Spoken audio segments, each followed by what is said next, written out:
Gerak lurus beraturan, GLB. Pendahuluan eksperimen. Selamat pagi rekan-rekan mahasiswa PGSD Universitas Terbuka. Hari ini kita akan mendalami konsep esensial dalam fisika, yaitu gerak lurus beraturan atau GLB, melalui sebuah eksperimen yang terstruktur. Tujuan kita adalah menganalisis pergerakan benda dengan kecepatan konstan setelah mengalami percepatan sesaat. Alat dan bahan esensial. Perhatikan dengan saksama daftar perangkat yang akan kita gunakan.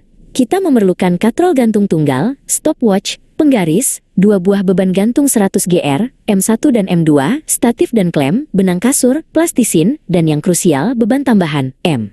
Kelengkapan alat memastikan presisi data yang kita peroleh. Perakitan sistem katrol. Langkah pertama adalah merakit alat. Rakitlah statif, katrol gantung tunggal, dan klem secara kokoh. Gantungkan benang kasur melewati katrol. Ikat beban M1 dan M2 di kedua ujungnya.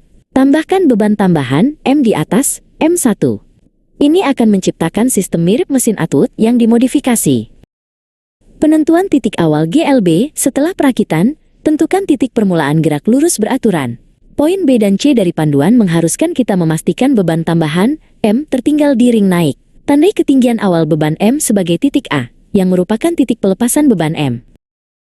Pengukuran jarak konstan, BC. Gerak lurus beraturan, GLB, hanya terjadi setelah beban M terlepas, yaitu dari titik B ke titik C.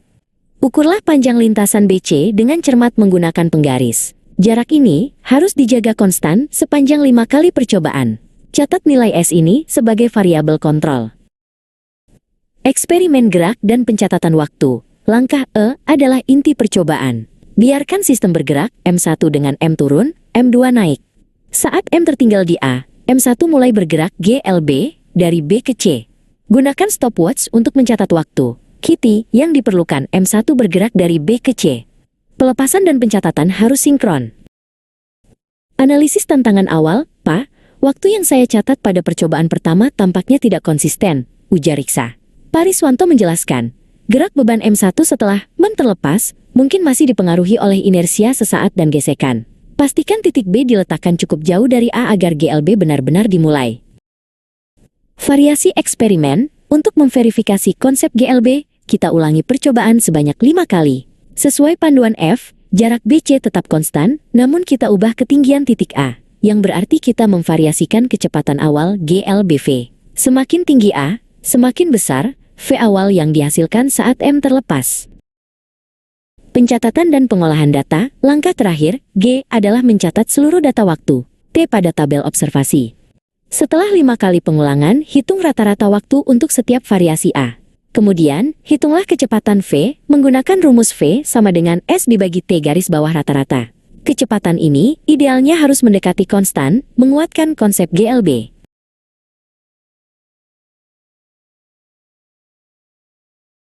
Kesimpulan akademik. Dari data yang kita peroleh, terlihat bahwa pergerakan M1 pada lintasan BC menunjukkan nilai V yang konsisten. Hal ini memverifikasi prinsip dasar GLB. Benda bergerak dengan vektor kecepatan yang tetap, yang berarti tidak ada percepatan. Mat BFA sama dengan 0.